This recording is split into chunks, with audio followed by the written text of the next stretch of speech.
are live. Hello, WAMU family. Happy Wednesday. You are here with Dr. Paula Leonti and myself, Jenni Gabelsberg, and we are ready to chat about what does the research say about physical therapy treatments for diagnoses like dyspareunia, which is a fancy word for pain with vaginal penetration. So we are going to give you some good information about that. All right, so what is this? Dyspareunia is also sometimes called vaginismus, and it really means any type of pain with something coming into the vaginal canal, whether that is a tampon, whether it is a speculum for a medical exam, whether it is something used during sexual intimacy.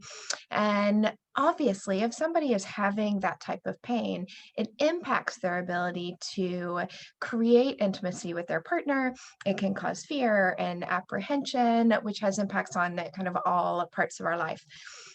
The research shows 20 to 50% of the population actually do have some pain with vaginal penetration at some time in their life. If we look more directly at our postpartum mamas, 50% of them have pain with any type of vaginal penetration in those first 3 months after baby, but 16% are still having pain at a full year postpartum.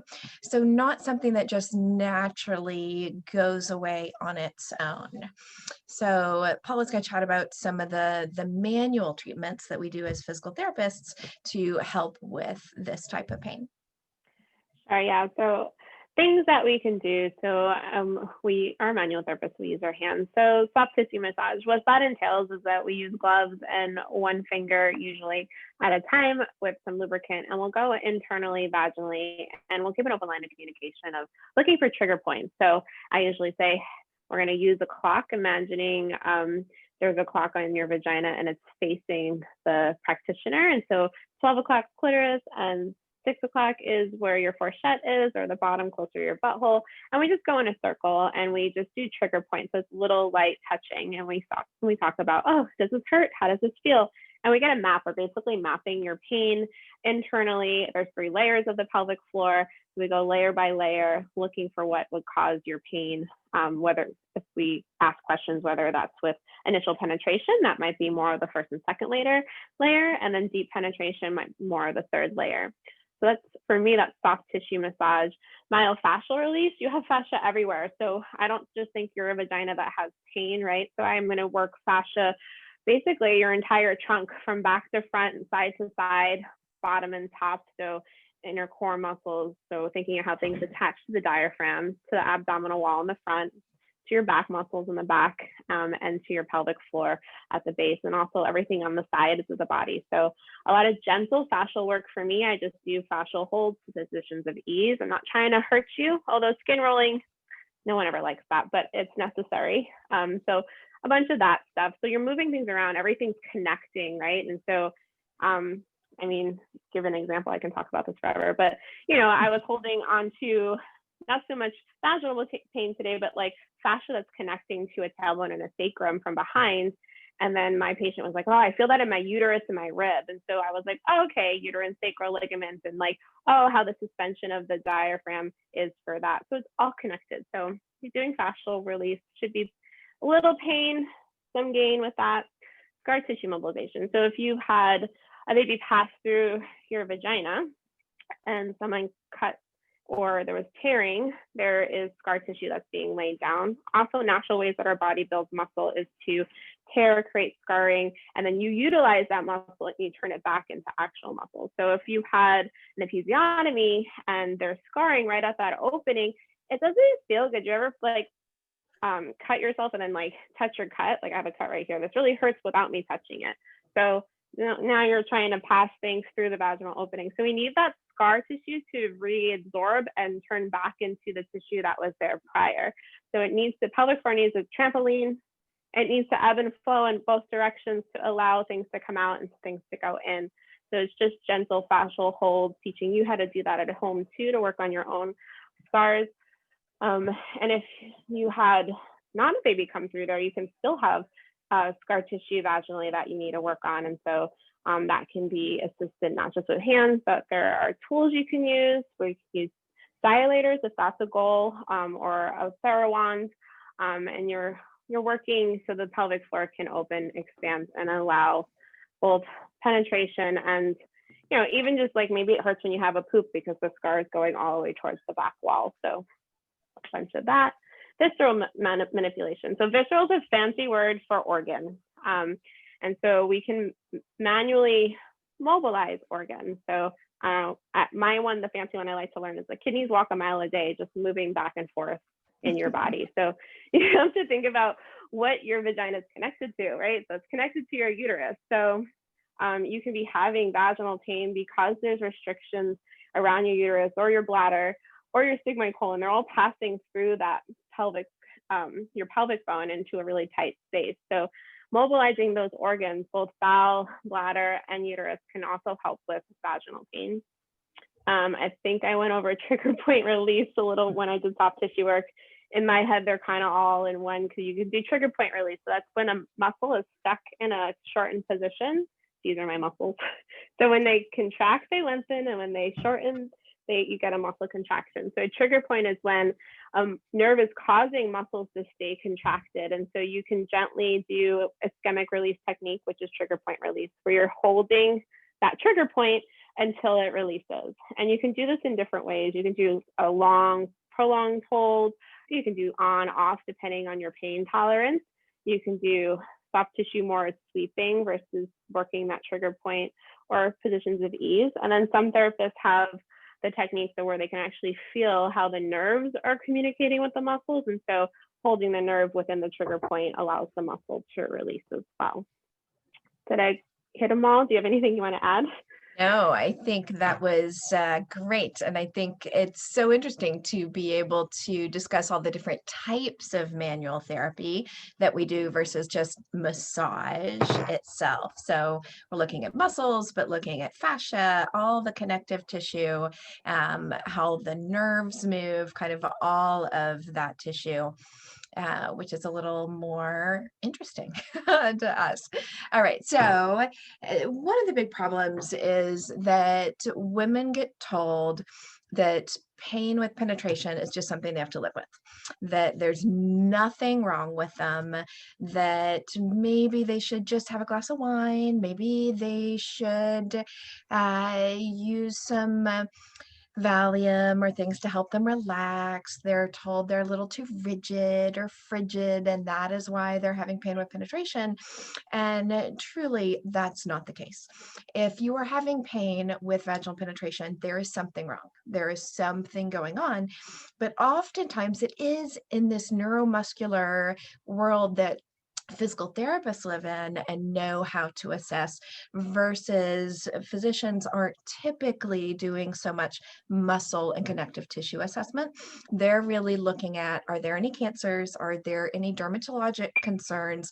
So we do want to work with our healthcare colleagues to really rule out anything that is serious, that needs more intervention. But if all of that is clear, then it is our turn to work on more of the connective tissue, neuromuscular type conditions that can cause this pain. And what's really lovely is there's some great research behind showing that we can be extremely impactful in helping all of these conditions. So in this review that we did recently, there were 2 reviews that showed using this multidisciplinary approach, including pelvic physical therapy, was very beneficial for patients who had complaints of pain with penetration. So in this, we're looking at kind of combining different factors. Paula really talked about the internal manual treatment, working on those fibers directly within the pelvic floor. So if we, well, my pelvis just fell apart here. If we look a bit more at our pelvis, we can see these superficial layers of muscle. So we've got the vaginal opening and the anal opening, and up here a little harder to see would be the urethra where the urine comes out. So we can see the superficial floor pretty well. And we have muscles that go right around the vaginal opening. We have ones that go from the bottom of the vaginal opening over to the sides of our pelvis, or our sit bones. We call them our ischial tuberosities. And we have these muscles that come up on the side, kind of tucked up under these pubic bones. And then they interdigitate with our anal sphincter. So think about these almost as a figure 8 muscle here. So if somebody's had an episiotomy or a tear and this gets a little bound down, it makes a lot of sense that trying to get something in the vagina or out of the vagina might hurt if there is a scar there. So we are using the internal techniques that Paula was talking about by using a finger, coming into the vaginal canal and doing some stretching, some hold, relax, some sweeping, all the different techniques that she was talking about. So if we think just a little bit about that ability for the vaginal opening to stretch, if you take your finger and you bend it all the way, you see you have ridiculous range of motion in that joint. But if I put a little scar, I had a bad cut here, I've got a little adhesion there, and now I try to bend, I've got half of that. I cannot get that full range that I had before, just because I've got this silly little adhesion there. So those are one of the things that we're looking for in assessing in that vaginal canal, because if a mama had a tear or an episiotomy here, and this won't move, it's really sticky, it won't glide, it won't come down, it won't allow the vaginal canal to open, that's going to hurt. So we need to get that moving. But oftentimes we have women who have not had a vaginal birth or even a pregnancy, and these muscles just, all of them are way overactive, and so they hurt to stretch. Think about if you had a calf spasm and that muscle was gripping, it hurts so much to try to stretch your ankle back to get that to release. But that can be what's happening in here. Not as severe of a spasm, but that's kind of the visualization I want you to have. So that can come from a lot of different things that is kind of more than what we were planning on talking about today. But know that you don't have to have gone through a pregnancy or a delivery to have vaginal pain as well. So then externally, Paula was talking about visceral mobilization of all these organs that are up in here, because there's this amazing 3D web of ligaments and fascia and connective tissue that link all of this stuff together. But also we look at all the way down, say to your knees, all the way up to your ribs, and even all the way up to your skull.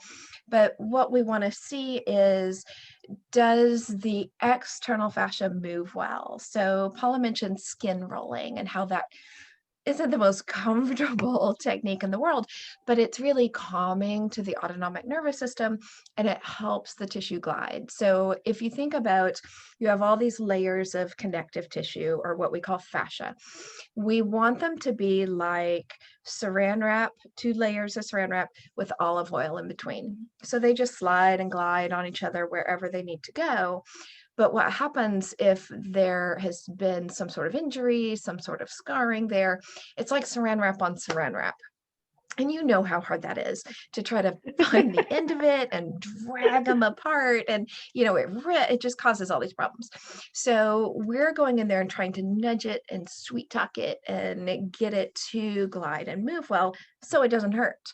So a skin rolling would be as if we are picking up this tissue and we are gliding it in this little baby piece across the tissue. So we may be doing this on your inner thighs, onto your belly, in your groin area, sometimes even up the side of the vulva themselves, to be able to get the connective tissue moving better, give the nerves room to move, good oxygen and blood flow coming to them. So we're going to work internal and external for these types of conditions. But what was nice in these 2 studies was they really looked at, what else do we need? We really need some help from our counseling partners.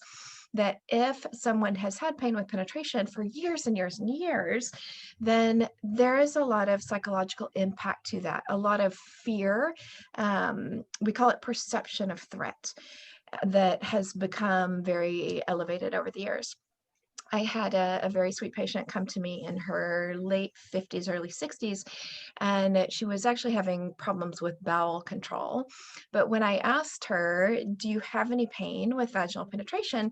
She said, "Oh, yeah, I've always had it. I actually chose to never get into a relationship with someone because I didn't want to have to explain my pain." Which about broke my heart that she had had this for 30 years and had really limited her life plan to not get into a physical relationship with anyone because she just didn't know how to explain it. She didn't know why she had this pain. And so obviously that really impacted her. So if somebody has had pain for a long period of time, we may be bringing in our counseling colleagues to be able to help us with that as well.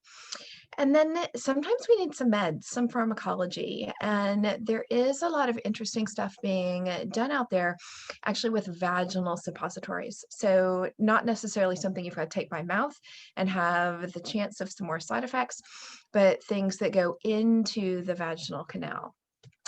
We're even seeing things like CBD oil or magnesium, but medications like baclofen, which is what we call an antispasmodic, helps the muscles relax, amitriptyline as well.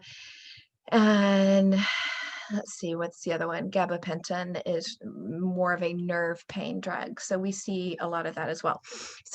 So it may be that we're reaching out to our medical colleagues to help us with prescription since physical therapists can't do that per se. Paula, is there anything else you want to talk about treatment? Sure. Yeah. So just pharmacology, as you named all the pain ones, but also just like estrogen, or if you need some hormone replacement therapy too, because that can also be what the tissue needs in that area. You need estrogen, you need testosterone. Your body even needs progesterone. You need all of it. Yeah. So, and a lot of our techniques too is not just the manual and touch stuff, but like breathing and the pain science behind it too. So it's nice to have someone to work with psychotherapy, talk through it as well, but also understanding how the computer system's working, right? So you're calling it pain, but why? Like, you understand how nerves relay messages up to the brain, and you remember there's times where you just don't have pain, and you should have pain. Like, you ever cut yourself so deep and you see the blood, and it takes a few seconds to be like, oh, this hurts. Like, what's happening with those signals? So understanding how the computer is driving the shift and all the different things, the relay system that the brain's doing in split seconds to respond to signals. And some signals it doesn't listen to, and to other signals it does. And so learning how to change the conversation. I mean, I had this conversation with patients yesterday, changing how you talk about your body. Like, let's stop the negative talk. Let's love ourselves where we are right now. Let's understand and identify there's a problem. No, you're not crazy. I get that you've seen a million specialists and nothing came up on imaging, and you're not alone. She just, she went over the numbers. It was like 50% of people with vaginas, right? So if you in the category with that, you can have issues and it doesn't show up on the screen. And, finding someone that finally resonates with you and acknowledges that you're having an issue and you feel comfortable talking to, that takes that danger signal that you're getting and it gives you something that makes you feel safe. So try and identify the things that make you feel not safe and things that make you feel safe, and discussing how to bring those things that feel dangerous to you over to the safety side. And a lot of that is your pelvic pain therapist, right? The person that's going to be there to talk you through everything. You got to trust that person. So, and even your doctors too, if they don't give you the answers that your gut tells you that you need, say thank you and keep looking, because you're not, it's not just in your head. I know I said that the brain is understanding everything, but it's more of like the computer program can be on a loop that it doesn't need to be on anymore. And we have to come in and say, hey, it's actually safe for this movement pattern to stretch this way. And believe it or not, it's a lot of breath work too. So if you think you know how to breathe, that's good.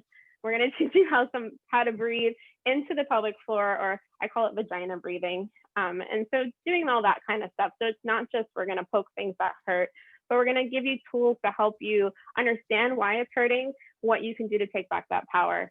And there's also trauma to those areas too. And so PTSD is very real, and it's scary. And even just not knowing that you have those memories, maybe you shut them off. And so being comfortable in confronting what's the driving issue too.